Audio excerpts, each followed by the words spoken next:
Bonjour à tous, donc Emmanuelle Dola, je suis médecin anesthésiste réanimatrice à la Pitié-Salpêtrière et je suis ravie d'être devant vous aujourd'hui parce qu'il y a un peu plus de 10 ans maintenant, j'étais à votre place et j'étais un petit peu stressée par la gestion et l'accueil du polytraumatisé, je ne sais pas si c'est votre cas. Mais voilà, et 10 ans après, bah, je co-dirige une zone où il y a un trauma center où on accueille des polytraumatisés tous les jours. Et finalement, je ne vais pas vous dire que je suis jamais stressée, c'est pas vrai, hein, on garde un stress, mais bon, mon niveau de stress a baissé. Donc, je vais juste vous expliquer que ça va bien se passer. D'accord? Je vous plonge direct dans l'ambiance. Il est 2 heures du matin, vous êtes de garde, et là, vous recevez un patient qui a été victime d'un traumatisme pénétrant, un traumatisme balistique et qui est en arrêt cardiaque traumatique. Voilà, ça va bien se passer. Donc, vous voyez, il a déjà eu une laparotomie et là, les chirurgiens vasculaires sont en train d'essayer de faire un clamshell tout en faisant un massage cardiaque externe. Bon, ça a l'air un peu stressant comme ça. En vrai, ça l'est un petit peu. Mais vous inquiétez pas, ça va bien se passer. Donc, ah oui, c'est embêtant par contre les diapositives. Voilà. Pourquoi ça va bien se passer? Parce que déjà, vous êtes en intra-hospitalier. Ok, aujourd'hui, je ne vais que parler de l'intra-hospitalier, je ne vais pas parler de l'extra. Et en fait, en intra-hospitalier, on a une chance, c'est qu'on peut, la plupart du temps, 99% du temps, anticiper ce qui va se passer. On peut anticiper ce qui va se passer parce qu'on a la chance en France d'avoir une régulation préhospitalière. D'accord? Donc en fait, le SMUR ou la BSPP, peu importe, va vous appeler quand ils sont en train de prendre en charge le patient polytraumatisé pour vous donner des informations. Alors, vous attendez pas à avoir toutes les informations que vous aurez si jamais vous êtes demain interniste, ce que je ne vous souhaite pas du tout, restez tous anesthésistes réanimateurs. Mais vous n'allez pas avoir énormément d'informations, vous allez avoir les informations dont ils disposent. D'accord? Donc, vous allez généralement avoir la cause du traumatisme, plus ou moins les constantes, les MOQ, l'état du patient. Bon, voilà, vous allez avoir les informations dont ils disposent. Et ça va vous permettre d'anticiper. Ça va vous permettre d'anticiper ce qui peut se passer chez les patients polytraumatisés. Et donc, généralement, ce qu'on veut anticiper, c'est un choc hémorragique, un traumatisme crânien grave. Voilà. Et en fait, vous n'allez pas anticiper ça tout seul. D'accord? Vous allez anticiper ça avec votre équipe. Et ça, on va y revenir à la fin du topo parce que ça, c'est la notion essentielle. Et c'est ça qui est le plus compliqué, en fait, dans le polytraumatisé. C'est la notion d'équipe et de facteur humain. En gros, vous allez anticiper ça avec votre équipe médicale et paramédicale et vous allez faire un point de situation. Vous allez faire un point de situation sur ce que vous savez et ce que vous ne savez pas et ce à quoi on s'attend. D'accord? Parce qu'il faut voir que maintenant, pour diminuer les délais préhospitaliers, vous savez que les délais préhospitaliers, plus ils s'allongent, plus ils sont liés à la mortalité de nos patients, et bien maintenant, on bénéficie par exemple de préalerte. C'est-à-dire qu'on nous appelle, on nous dit juste, bah voilà, j'ai un défenestré de 5 étages. D'accord? Il n'y a pas de question, un défenestré de 5 étages, il va forcément dans un trauma center. Ok? Mais ils n'ont pas d'autres informations. Mais ça, c'est pour diminuer les délais préhospitaliers. Donc vous faites un point avec votre équipe et vous dites, voilà, on s'attend à un défenestré de 5 étages. A priori, il sera en choc hémorragique. Voilà, très probablement un traumatisme crânien grave. Voilà. Et vous allez anticiper d'un point de vue humain, logistique et organisationnel. Ok, ça c'est très très important de faire un premier point, ça s'appelle le briefing, avec l'ensemble des futurs intervenants dans la prise en charge du patient. Donc là, on a commencé à tout préparer, tout ça, on est plutôt pas mal. Au bout d'une demi-heure, le patient arrive. Et là, il va y avoir un temps très important qui parfois est raccourci quand les patients sont très instables, ce qui est une erreur. Il faut au moins prendre au moins 1 minute de transmission entre l'équipe préhospitalière et l'équipe intrahospitalière que nous sommes, parce qu'en fait, les transmissions de l'équipe qui a pris en charge le patient, vous ne l'avez pas eu. D'accord? Vous avez juste eu les transmissions de l'équipe qui était à la régulation dans son bureau, d'accord, en train de faire la régulation des différentes places. Vous n'avez jamais eu les transmissions des médecins et de l'équipe paramédicale qui a pris en charge le patient sur place. Et donc, comme ce sont des situations stressantes, vous verrez en traumatologie, c'est très simple, on crée des acronymes. Et donc là, vous avez un acronyme de transmission, d'ailleurs vous pouvez le garder, hein, c'est ATMASTER. Donc ça veut dire qu'on a besoin comme transmission l'âge, d'accord, les temps du traumatisme, leur mécanisme, les atteintes du patient, les signes liés au traumatisme, les signes cliniques, les traitements qui ont été mis en place par l'équipe préhospitalière et les recommandations de cette dernière. Voilà, donc vous vous retrouvez avec ça. Et là, en fait, il y a quelque chose qui va vous sauver parce que vous avez fait 6 années de médecine derrière vous, d'accord, donc bravo déjà. Et vous avez appris pendant ces 6 années-là quelque chose de fondamental qui vous sauvera toute votre vie, quoi que vous fassiez, c'est la clinique. D'accord ? Ça m'arrive tous les jours d'être confrontée à des situations que je ne connais pas, que je ne maîtrise pas forcément, mais il y a un truc qui vous sauvera toujours, c'est examiner votre patient. Et en traumatologie, pour que les choses soient simples, parce que vous allez voir, nous, on aime vraiment gagner du temps, d'accord, donc être très concis, et on aime avoir des choses simples auxquelles se référer parce que ce sont des situations stressantes. Donc il faut avoir des choses simples en tête. Et donc, on a un acronyme à garder en tête pour l'examen clinique du patient qui va être ABCDE. Jusque-là, c'est pas très compliqué. Hein. C'est pas très compliqué et c'est super bien pensé parce qu'en fait, ABCDE, ça va être l'examen clinique dans l'ordre de ce qui va tuer votre patient en premier, jusqu'en, pas dernier, mais ce qui va tuer votre patient en premier à éliminer. Je vous explique. Donc A, c'est pour Airways. D'accord. La première chose à faire, c'est d'évaluer si votre patient il a une obstruction des voies aériennes supérieures. Est-ce que mon patient a une obstruction des voies aériennes supérieures? Ça, vous savez tous faire. Hein. D'accord. Est-ce qu'il y a du sang, des sécrétions qui obstruent ces voies aériennes? B, c'est pour breathing. Comment respire votre patient? Ça, vous savez tous faire aussi. Vous savez tous reconnaître, au bout de 6 années de médecine, un patient qui a une défaillance ventilatoire. Ok? C'est simple. D'accord? Pourquoi il respire mal? Bon, tout ça, on verra après. Mais en gros, comment il respire? C, c'est pour circulation. Comment il circule? Est-ce qu'il y a un état de choc hémodynamique? Est-ce qu'il y a une hémorragie extériorisée? Voilà. Donc ça, c'est plutôt simple. D, pour disability. Il est comment mon patient d'un point de vue neurologique? Et comment je l'évalue d'un point de vue neurologique? C'est assez simple, hein, finalement. Vous allez faire un Glasgow, allez, les pupilles, et vous allez regarder s'il bouge et il sent au niveau des 4 membres. Vous savez tous faire ça. E, pour exposure. Et c'est là où on peut se faire avoir. Et c'est là où il faut faire très attention. C'est l'examen du reste de votre patient. Et un polytraumatisé, ça s'examine des pieds à la tête ou de la tête aux pieds et de devant en arrière. Et en arrière, j'insiste beaucoup parce qu'on oublie souvent, très souvent, d'examiner la face postérieure de nos patients polytraumatisés. Et on s'est tous fait avoir dans cette salle par des plaies postérieures pénétrantes qui saignent, d'accord, au niveau de la fesse et qu'on ne voit pas. Parce que nos patients, vous savez, ils arrivent sur des planches immobilisées et on va les léviter, les passer sur notre brancard. Et là, en fait, on va oublier d'examiner la face postérieure. Donc ça, c'est très, très important. Examinez vos patients. Regardez toutes les différentes lésions qu'ils peuvent avoir. D'accord? Ça, c'est vraiment, vraiment important. Alors, si la diapo veut bien passer.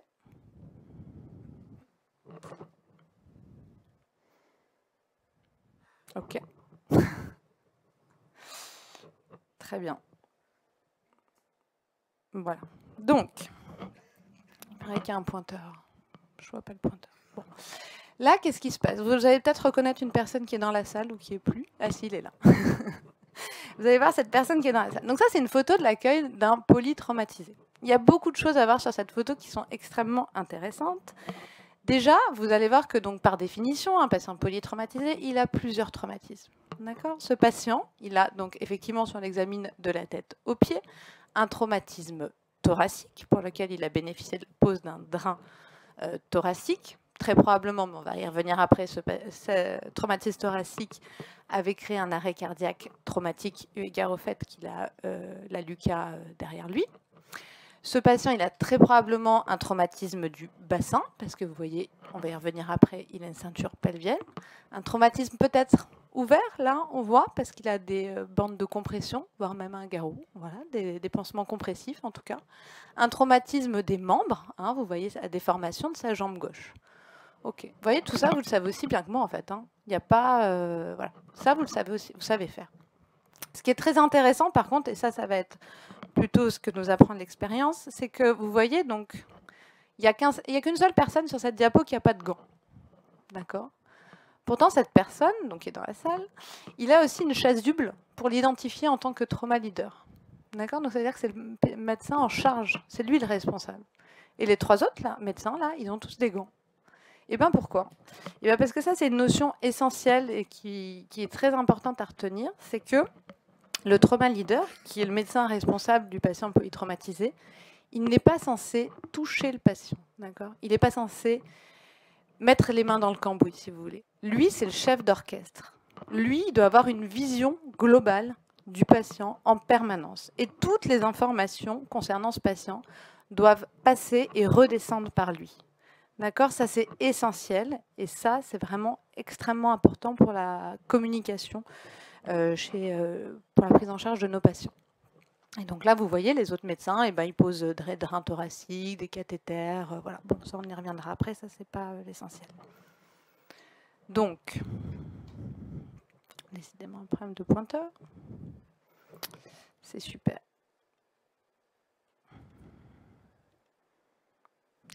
Maintenant que vous avez fait votre examen clinique, vous savez, ça vous avez appris aussi, hein, d'accord? On va faire notre examen paraclinique. Notre examen paraclinique, il est assez simple. Nous, en fait, en traumatologie, on aime bien être simple et concis, d'accord? Concis, on n'a pas le choix. Je vous ai expliqué, le temps, c'est de la survie chez nous. Hein. Donc, notre examen paraclinique, c'est la fastéchographie. Vous avez tous appris votre item accueil et gestion du polytraumatisé. Vous savez tout ce que c'est qu'une fastéchographie. Juste pour rappel, au niveau thoracique, on va chercher un épanchement pleural ou liquidien, d'accord, au niveau pleural, gazeux ou liquidien, grâce à cette fastéchographie. Au niveau péricardique, on va rechercher un épanchement péricardique qui sera de l'hémopéricarde. Okay. Au niveau abdominal, on va chercher du sang. Pareil, on cherche du sang en intra-abdominal. Et donc ce sang, on va le chercher dans les espaces les plus déclives, que sont l'espace splénorénal, hépatorénal et dans le Douglas. D'accord? Donc là, vous voyez sur les diapos, le noir, là, c'est du sang frais. Okay? C'est que c'est en train de saigner. Et ensuite, on va compléter notre fastéchographie par un Doppler transcrânien. Le Doppler transcrânien, vous connaissez aussi, pareil, hein, c'est un Doppler pulsé au niveau de l'artère cérébrale moyenne qui va nous donner un index de pulsatilité. Et ça, c'est un reflet de notre hypertension intracrânienne. Voilà. Ça, c'est nos examens paracliniques. En plus, on va réaliser des radiographies. Alors, vous allez me dire, pourquoi on réalise des radiographies alors qu'on ne veut pas perdre de temps et que finalement, les radios, c'est perdre du temps? Bon, déjà, par nos organisations, ce n'est pas tellement une perte de temps. Mais deux, c'est une très bonne question. C'est une très bonne question parce qu'en fait, nous, notre but, c'est d'éliminer rapidement ce qui va tuer le malade. Et ce qui va tuer le malade, ça peut être une fracture du bassin qui saigne.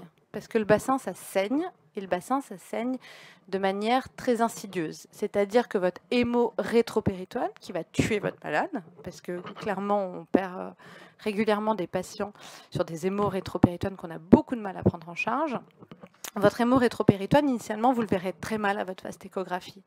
Vous aurez des signes indirects, d'accord, mais vous n'aurez pas tant de signes directs que ça. Enfin, il n'y en a pas. Vous aurez des signes indirects. Et après, par contre, vous aurez votre hémo-rétropé qui va fuser dans votre péritoine. Et là, vous allez le voir. Au début, on a beaucoup de mal à le voir à la fastéchographie. Donc, qui dit fracture du bassin sur la radio, dit ça saigne. Ok, nous, on est simple.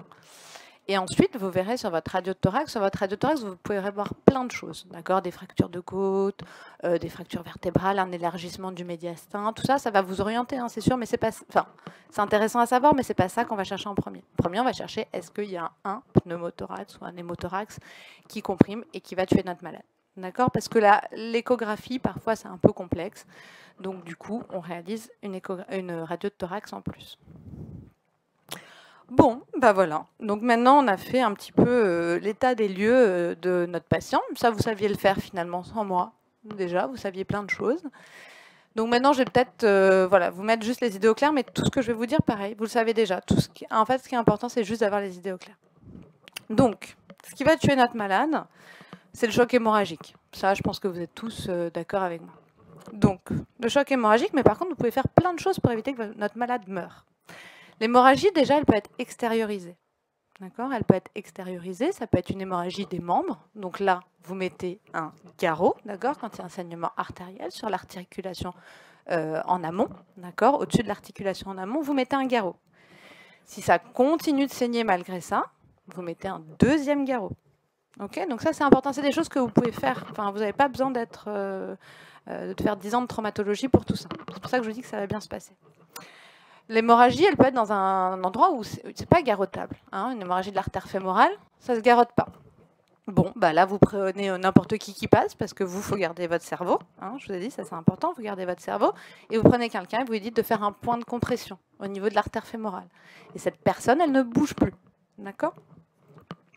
Hémorragie qui tue facilement, c'est la plaie du scalp. La plaie du scalp, ça tue. D'accord? Moi, j'ai déjà eu un mort sur une plaie du scalp non agrafée. Donc, vous commencez pas à aller me faire des surgés au point, je sais pas trop quoi, parce que je suis pas chirurgien. Mais vous agrafez, vous prenez une agrafeuse et vous agrafez. OK? Donc ça, voilà, ça tue rapidement et bien. Donc ça, et ça, vous pouvez rapidement le traiter. Donc ça tue, c'est l'hémorragie extériorisée. Il y a l'hémorragie interne. Bon, bah là, il vous faut un chirurgien. Bon, là, je vais pas vous dire que vous savez faire parce que non, on ne sait pas faire. D'accord, il faut un chirurgien. Et c'est notre job d'aller rapidement au bloc si ça saigne.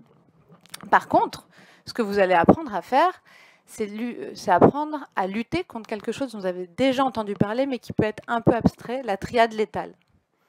La triade létale, il faut apprendre à lutter contre. Et c'est ça qui va tuer aussi votre patient. Parce que finalement, voilà, vous allez penser à arrêter l'hémorragie extériorisée, l'hémorragie interne, le chirurgien va aller au bloc, il va enlever la rate, paquer le foie, enfin faire ce qu'il a à faire. Mais la triade létale, ça va tuer votre patient. La triade létale, c'est coagulopathie, hypothermie, acidose. Ok? Donc hypothermie, déjà, vous allez pouvoir réchauffer votre malade. On oublie toujours de les réchauffer. Ok? Toujours, toujours. Là, il fait froid, en plus. D'accord? Donc les patients ils vont avoir des AVP, ils vont rester au sol pendant plusieurs minutes, voire plusieurs heures. Ils vont être froids, ils vont arriver à 34, 35. Et ça tue les gens. D'accord? Donc déjà, si vous pensez à réchauffer votre malade, et bien déjà, vous lui faites gagner des points de vie. Okay. Après, vous allez lutter contre la coagulopathie et l'acidose, mais bon, c'est pas le but du topo, donc je ne vais pas en parler. Dernière chose, pour faire le lien avec la lésion d'après, si un patient saigne et qu'il n'a pas de traumatisme crânien, vous réalisez une hypotension permissive, d'accord? Une pression artérielle systolique inférieure à 90. Mais ça, c'est s'il n'a pas de traumatisme crânien. S'il a un traumatisme crânien, deuxième chose qui va tuer rapidement votre malade, s'il a un traumatisme crânien, là, ce n'est pas la même chose. Même s'il saigne, vous mettez une pression artérielle systolique supérieure à 110. Okay, le but, c'est d'avoir une PAM supérieure à 80. À 80 parce que PPC est égal à PAM moins pic. Pareil, vous l'avez appris ça, hein, d'accord? Donc le traumatisé crânien. Traumatisé crânien, il faut avoir 2-3 notions assez simples en tête. Votre traumatisé crânien, vous allez regarder ses pupilles. D'accord? À partir du moment où vous avez des signes d'HTIC, que sont la nisocorie ou la midriase, vous allez lui passer une osmothérapie. Cette osmothérapie, ça peut être du mannitol ou du SSH. Okay, ça après, c'est libre choix. Nous, on utilise plutôt le SSH pour la polyurie qui est engendrée par le mannitol parce que c'est vrai que après, ça a des conséquences hémodynamiques. En extra-hospitalier, ils ont plus tendance à faire du mannitol parce que c'est plus simple. En fait, pour eux, c'est juste une poche à perfuser. Donc, votre traumatisé crânien, vous allez lui faire du SSH, il y a des signes d'HTIC clinique. Et si à votre Doppler transcrânien, il y a un IP supérieur à 1,4, pareil, vous allez lui faire du SSH. Vous voyez, d'où l'intérêt de faire votre Doppler transcrânien rapidement chez votre traumatisé crânien, parce que ça va avoir des conséquences thérapeutiques assez rapides. Okay, votre traumatisé crânien, vous allez lutter contre les axos. Pareil, vous avez appris tout ça. Okay, donc vous allez lutter votre hémoglobine, votre capni, vous allez rapidement la monitorer, d'accord? Vous allez lutter contre tout ça. Et vous allez essayer de le mettre, alors sauf si voilà, il saigne et tout ça, mais vous allez essayer de le mettre en proclive. Vous ne mettez pas demi-acide tant que vous ne savez pas qu'il y a de fracture au niveau du rachis, mais vous allez le mettre en proclive. Okay, vous savez faire. Le traumatisme thoracique. Alors, le traumatisme thoracique, il y a 2 choses à garder en tête. Le traumatisme thoracique, ça tue rapidement. Okay, le pneumothorax compressif, ça tue. Donc, un patient en arrêt cardiaque d'origine traumatique, vous allez faire une thoracostomie bilatérale. Okay, et ça, vous allez apprendre rapidement à faire parce que c'est très simple. Hein, d'accord, c'est au niveau de l'endroit où vous posez votre drain thoracique. D'accord, ligne médio-axillaire, 4e espace intercostal. Vous faites un trou très large, d'accord, enfin, pas trop large, mais vous faites un trou large parce qu'au début, on a un petit peu peur, voilà, pour après la suture et tout ça. Et puis finalement, vous n'arrivez pas à passer votre doigt, vous n'arrivez pas à drainer votre plèvre et le patient est en arrêt cardiaque. D'accord? Donc vous faites un trou voilà, d'une dizaine de centimètres si vous voulez, un peu moins, quoi, entre 5 à 10 centimètres. Vous passez votre doigt et vous drainez votre plèvre. Là, ça fait pshht, et là, le cœur de votre patient repart. C'est chic quand même, hein, quand ça arrive. Ça fait plaisir de voir ce petit cœur repartir. Donc, ça tue. Okay, donc ça, c'est important. Thoracostomie bilatérale pour tous les patients d'arrêt cardiaque d'origine traumatique. D'accord ? Quand ça tue pas, un traumatisme thoracique, ça fait mal. D'accord, on en a pas mal chez nos patients âgés qui ont des traumatismes thoraciques. Ils peuvent avoir 2-3 petites côtes de cassé. Et en fait, ils sont très algiques. Qui dit ils sont très algiques? Donc, c'est très important de s'occuper de la prise en charge de la douleur. Dit, ils vont hypoventiler. Dit, ils vont s'infecter. Dit, pneumopathie, réanimation, tout ça, tout ça. Donc, en fait, la prise en charge de la douleur chez le patient traumatisé thoracique, c'est très important et ça doit se faire rapidement. Voilà, je ne vous dis pas les 10 premières minutes, mais quand même, c'est important à penser. Le traumatisme abdominal. Le traumatisme abdominal, finalement, ça fait partie des plus simples, on va dire, le standard. Okay, pourquoi ça fait partie des plus simples? Parce qu'en gros, vous avez tous appris, patient instable, ça saigne, du jus à la fastéco, vous allez au bloc. Au bloc, vos chirurgiens, ils vont faire la splénectomie d'hémostase, paquer le foie, et puis tout va bien. Bon, c'est pas exactement comment ça se passe, mais globalement, voilà. En gros, il faut faire rapidement de l'hémostase et de la coprostase. Il faut aussi avoir des plaies, d'accord, des plaies du tube digestif en lui-même qu'il faut rapidement aller suturer. Ok, donc ça, le traumatisme abdominal, et il peut être accessible à une embolisation, à un geste de radiovasculaire, de plus en plus. Il me manque. Voilà. Le traumatisme du bassin. Celui-là, il nous embête un peu. Il nous embête un peu parce qu'on a beaucoup de mal à lutter contre le saignement et la coagulopathie due au traumatisme du bassin. D'accord? Alors, déjà, la première chose que vous allez pouvoir faire, très simple, vous allez pouvoir mettre une ceinture pelvienne. D'accord? Ça, c'est la première chose à faire. Après, toutes les autres choses, elles sont un petit peu plus complexes et nécessitent un peu plus d'expérience, mais on peut en parler après si vous voulez. Mais déjà, vous mettez une ceinture pelvienne. D'accord?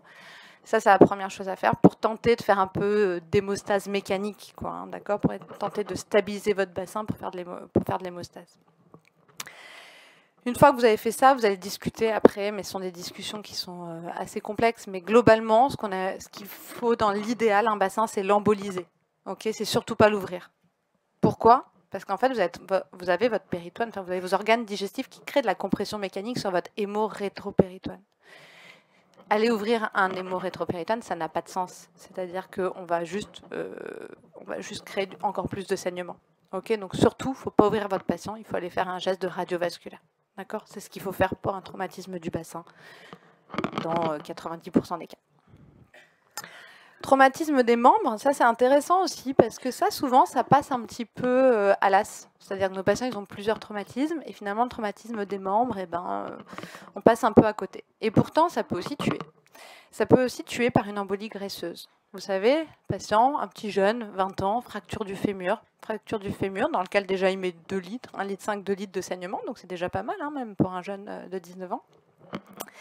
Et après, surtout, si vous ne réalignez pas son fémur, d'accord, il peut se créer une embolie graisseuse au niveau de son fémur, au niveau d'une embolie de sa moelle osseuse. D'accord? Donc ça, c'est important parce que ça, après, ça tue. Vous mettez également un guéro, mais ça, je vous l'ai déjà dit, sur les hémorragies des membres. Traumatisme médulaire. Bon, finalement, traumatisme médulaire, ce qu'il faut retenir, c'est que c'est comme les axos, hein, c'est les AMSOS, c'est les agressions médulaires secondaires. Donc ça, en fait, votre patient, d'un point de vue médical, vous allez bien sûr avoir un alignement de l'axe tête-cou-tronc, d'accord? Vous allez l'examiner, surtout ça, c'est très important parce que vos patients, ils sont, comme on l'a dit, multi-traumatisés. Donc du coup, vous allez avoir tendance à les endormir rapidement. Et après, on ne pourra plus avoir leur état neurologique de base. Donc surtout, vous n'oubliez pas de les examiner. Et après, vous prenez en charge les AMSOS. Et puis après, c'est une discussion avec les chirurgiens de est-ce qu'il faut aller au bloc opératoire ou pas.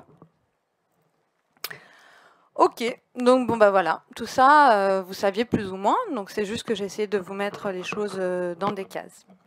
Et donc là, vous voyez, on retourne sur le même patient. Le même patient qui a un peu évolué. Parce que vous voyez, on a un chirurgien. Alors là, c'est un chirurgien vasculaire. Bon, et vous allez me dire qu'est-ce qu'il fait en tirant sur ce pied. Eh bien, c'est un chirurgien vasculaire qui tente de réaxer le fémur du patient. Il tente de réaxer ce fémur du patient parce qu'il n'y a pas de chirurgien orthopédique de disponible. Et bon, ça, on en viendra à la fin du topo parce que ça concerne le facteur humain. Et donc, il tente de réaxer le fémur de ce patient parce qu'il sait, comme nous, comme il a eu une formation de chirurgien en traumatologie, que c'est une urgence de réaxer le fémur. Donc, il réaxe le fémur. Là, vous voyez qu'on a commencé la transfusion massive. D'accord, c'est pas un topo sur la transfusion, donc voilà, je n'ai pas insisté. Mais évidemment, il faut transfuser votre patient, pas prendre de retard sur la transfusion de vos patients et sur les différents facteurs, sur les globules rouges bien sûr, mais également sur les PFC, les plaquettes, le fibrinogène, l'hexacyle, le calcium. D'accord? Tout ça, c'est très, très, très, très important. Et tout ça, ça a été commencé dès la prise en charge initiale du patient. Et donc, le facteur humain. Alors, je ne sais pas combien de temps il reste. Más o menos. Ok. Le facteur humain, c'est quelque chose d'extrêmement important dans notre prise en charge au quotidien. D'accord? Alors, je ne sais pas s'il y en a qui connaissent Hubert Reeves dans la salle. Hubert Reeves, il est canadien, et lui, il appelle ça le PFH, le putain de facteur humain, il appelle ça. Et en fait, le facteur humain, c'est hyper intéressant et ça se développe beaucoup à l'heure actuelle en santé. C'est, en fait, si ce patient était pris en charge par des robots, c'était censé beaucoup mieux se passer que quand il y a des hommes et des femmes qui rentrent dans l'action. Bon, ça c'est la théorie. Et en fait, on n'est pas infaillible. Okay. Et c'est ça qui est hyper intéressant et qui est primordial. Et finalement, ça se développe depuis pas si longtemps que ça parce qu'on a eu un peu de mal, les médecins, à se dire qu'on n'était pas infaillible et qu'on n'était pas des surhommes.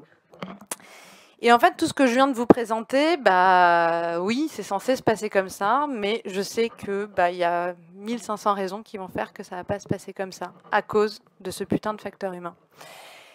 Parce que, eh ben, ce que je vous dis, c'est vrai, si jamais j'avais affaire à une personne qui n'est pas stressée, qui est dans un environnement non stressant, qui est dans un environnement qu'elle connaît, un environnement qu'elle maîtrise. Le fait est que c'est pas comme ça que ça se passe, parce que nous, on a affaire à des patients polytraumatisés pour lesquels il y a beaucoup d'acteurs qui vont rentrer en cause. Ces acteurs qui ont des personnalités parfois très différentes, qui sont parfois elles-mêmes dans des effets tunnels. Vous savez, hein, l'effet tunnel, c'est quand on n'arrive pas à se sortir d'une information et qu'on reste focus sur une mauvaise voie. C'est comme par exemple si moi je vais penser que mon patient il saigne, je ne sais pas pourquoi je suis partie dessus et je vais penser que mon patient il saigne de son traumatisme du bassin alors qu'en fait il est en train d'être en défaillance hémodynamique sur un traumatisme médulaire et sur un choc spinal, d'accord? Mais moi je reste sur cette voie-là et j'ai des informations contradictoires qui m'arrivent et pour autant je ne les prends pas en compte. C'est hyper intéressant l'effet tunnel, je peux vous faire tout un topo sur l'effet tunnel, mais en gros quand on est dans un effet tunnel, on a même une surdité en fait qui apparaît, d'accord, une surdité auditive, visuelle. Et donc il est important de sortir les différents acteurs de leur effet tunnel. Donc ce facteur humain, il fait que, eh ben, il faut essayer de lutter contre. On va essayer de lutter contre ce facteur humain en ayant des techniques de briefing, débriefing. D'accord ? Alors le briefing, il est hyper important pour préparer les équipes. D'accord ? Et entre ce que vous avez compris et ce que vous croyez avoir transmis, il y a une différence. D'accord ? Et ça, on le voit tous les jours et vous devez commencer à le voir là au bloc opératoire. Pour limiter ça, il y a différentes techniques. Une technique qui est hyper intéressante s'appelle la phraséologie. La phraséologie, c'est la manière dont on communique en fait. Je pense que là, de votre petite expérience au bloc opératoire, vous avez tous dit, vous avez tous vu, hein, il chute sa tension, remplis-le. Mais ça, c'est pas de la communication en fait, d'accord ? Ok, il chute sa tension, feuille de l'éphédrine. Mais c'est pas de la communication, d'accord ? Tu transfuses, tu passes de culot. Non, mais non, c'est pas comme ça que ça se passe. La phraséologie, c'est de dire. Voilà, le patient est en arrêt cardiaque, on va réaliser 1 mg d'adrénaline en intraveineux direct par la voie veineuse périphérique du patient. Okay. Alors oui, vous vous dites, oui, le patient est en arrêt, on n'a pas 10 minutes à perdre à se parler. En fait, si, il faut se parler, parce que même dans les situations les plus stressantes et les plus difficiles, il faut apprendre à communiquer. Et après, il y a quelque chose qui est extrêmement intéressant, c'est que la personne qui a réalisé l'action doit réaliser ce qu'on appelle un collationnement. C'est-à-dire que la personne, elle doit vous dire 1 mg d'adrénaline injectée en intraveineux à telle heure. Okay. Et c'est pour ça qu'on en revient à la photo où on voit Arthur Jam, que vous avez vu tout à l'heure, qui, lui, ne touche à rien, ne fait rien. D'accord ? C'est parce que lui, en fait, il doit recevoir tout ce collationnement. Et ça, c'est extrêmement intéressant et c'est extrêmement important dans notre métier au quotidien, qui est que le trauma leader, il est au centre de cette communication. Et vous allez... L'examen clinique, la réalisation de gestes techniques doit être laissée généralement au trauma leader 2, qui est l'interne, qui est vous en fait. Donc en fait, vous êtes là pour avoir les mains dans le cambouis, et nous, on est là, et vous serez peut-être à notre place dans 5 ans ou 10 ans, pour avoir l'ensemble de la communication, justement pour ce facteur humain-là, qui est la clé en fait de la prise en charge des patients polytraumatisés. Voilà, pour limiter du coup les différentes ingérences intellectuelles quand on a du stress, la SFAR a édité ses aides cognitives pour le traumatisé sévère. Donc je vous ai mis un QR code que vous pouvez flasher pour y avoir accès, ou vous pouvez aller directement sur le site de la SFAR. Elles ont été faites en lien avec la SFMU, elles sont super. Voilà, je vous conseille de les lire et je vous remercie pour votre attention.